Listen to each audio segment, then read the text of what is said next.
조갑제 TV 시청자 여러분 안녕하십니까? 2021년 12월 31일 오후 5시입니다. 이제 7시간 남았습니다. 내년 2022년은 3월 9일에 자유를 지키는 위대한 국민의 결단이 있어야 합니다. 2022년 3월 9일을 내다보면서 오늘 아침에 윤평중 칼럼이 조선일보에 실린 것을 읽었습니다. 제목이 윤석열 후보에게 고함입니다.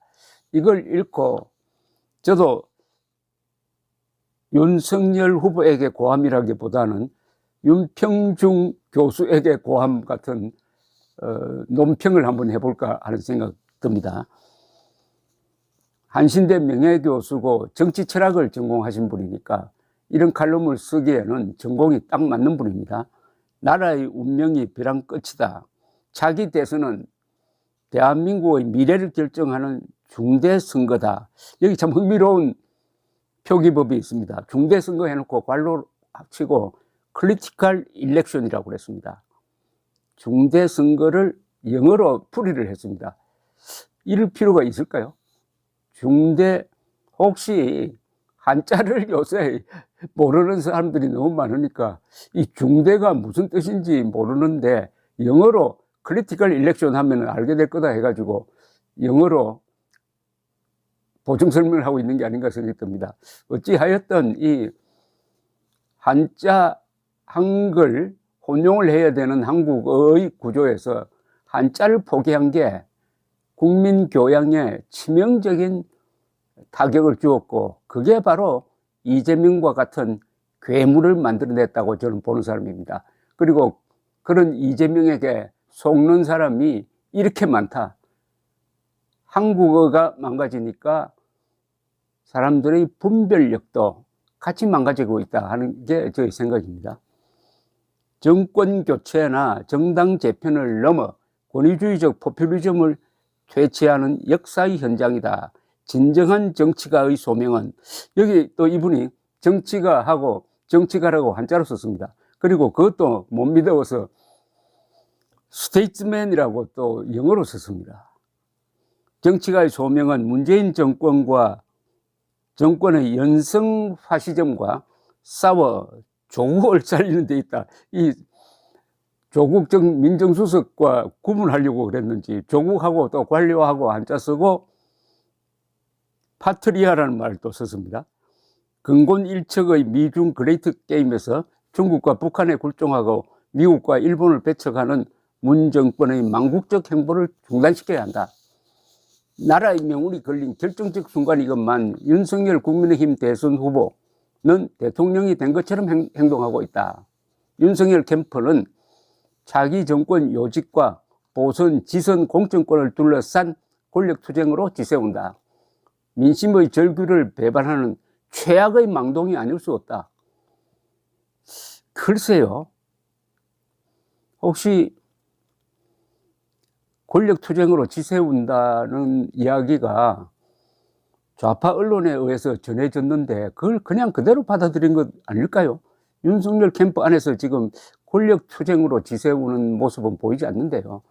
이준석이가 그렇게 한다고 하면 그건 이해가 갑니다.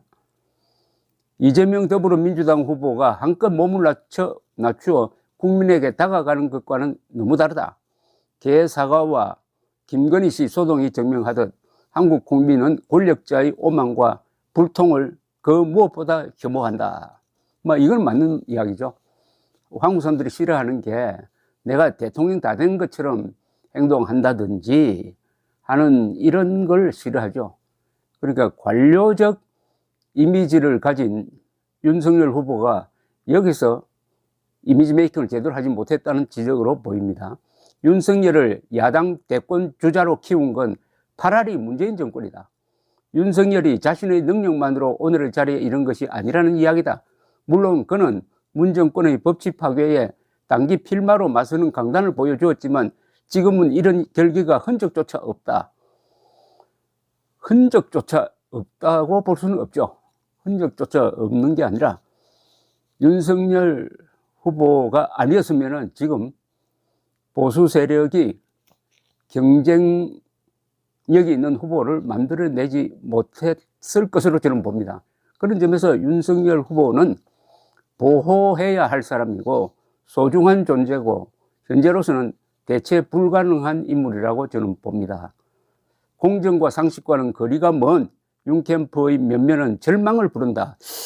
이 표현이 너무 좀 과하다고 생각됩니다. 절망, 흔적조차 없다. 이런 과격한 용어 말고 좀 사실에 부합하는 신중한 용어 선택이 어떻겠느냐 하는 생각이 듭니다.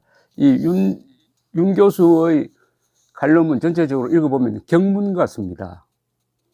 질이 멸렬한 선대위는 곧 질이 멸렬한 윤석열 정부를 예고한다.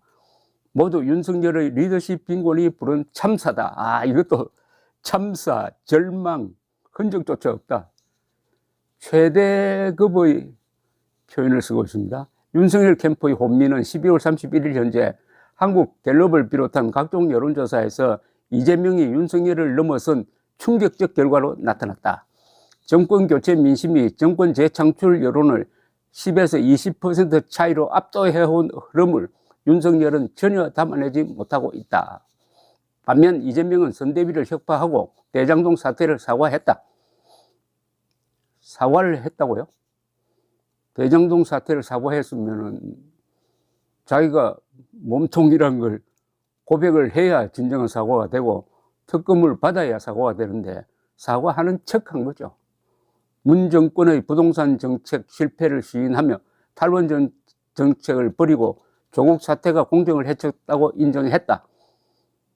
이렇게 이재명의 사과를 곧이곧대로 받아들인다면은 이건 또 곤란한데요.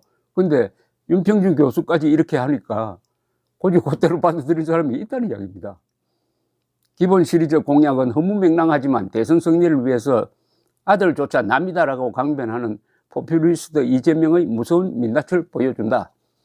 이재명의 변신을 쇼로 폄하하는 윤석열은 스펙터클의 시대에 이미지 정치가 갖는 막강한 위력을 강구한다. 이건 아주 정확한 지적이라고 봅니다.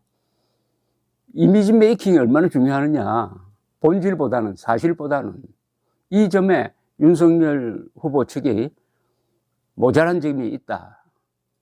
너무나 상식적이고 관료적이고 느리다. 이런 지적을 포함하고 있어서 저는 윤평중 교수의 지적이 옳다고 봅니다. 윤석열은 문 정권과 이재명에게 자기 대선이 생사의 투쟁이라는 사실을 잊고 있다. 문 정권은 대선 승리를 위해 돈과 권력, 의용 언론과 시민단체를 총동원하고 있다. 문재인 대통령 지지도는 40%를 넘나든다. 때이른 정권 교체론에 도취된 윤석열은 대선 운동장 자체가 이재명에게 절대적으로 유리하게 기울어져 있다는 현실을 외면한다. 타당한 지적입니다. 정권 교체를 열망하는 민심 외엔 기댈 데가 전무한 윤석열이 필사적으로 뛰기는커녕 국민적 검증의 장인 공개 토론을 기피하는 것도 최악의 오판이다. 이것도 윤석열 캠프 쪽에서 밑줄 치고 읽어야 될 부분이라고 생각합니다. 정권 교체를 열망하는 민심 외엔 기댈 데가 전무한 윤석열이 필사적으로 뛰기는커녕 국민적 검증의 장인 공개 토론을 기피하는 것도 최악의 오판이다. 윤석열이 공개 토론을 기피하는 이유는 확실합니다. 중범죄자다. 그런 자하고 어떻게 감히 토론할 수 있느냐. 두 번째는 윤석열 후보가 보기에 이재명은 오늘 다르고 내일 다르고 그가 말하는 정책이 고정된 게 하나도 없다. 매일 바뀐다. 그런 거짓말쟁이하고 어떻게 토론하겠느냐 이겁니다. 그런데 그걸 가지고 국민을 설득할 수 있느냐 없느냐는 별도의 문제인데 이 윤평중 교수는 그런 접근 방법은 안 된다. 공개 토론을 기피하면 안 된다. 기피하는 것처럼 비치면 안 된다. 이런 지적입니다. 이준석 당대표의 가출 유랑과 내부 총질은 윤 캠프를 겨냥한 충격요법이긴 하지만 치기 어린 소영웅주의에 불과하다. 이준석의 좌충우돌은 청년 정치의 삭을 짓밟고 정권 교체와 정치 개혁의 대의를 파괴하는 경거망동이다. 친박과 싸우다가 당 직인을 갖고 가출한 김무성 전 대표는 그 행동 하나로 정치적 사망 선고를 맞았다. 유권자들은 정치인의 무책임과 가벼움을 잊지 않는다. 그러나 윤석열, 이준석 삽바싸움의 궁극적 책임도 당무 우선권을 가진 윤석열에게 귀속된다. 윤석열은 당장 이준석을 끌어안아야 하며 이준석은 즉각 선대위에 복귀해야 한다.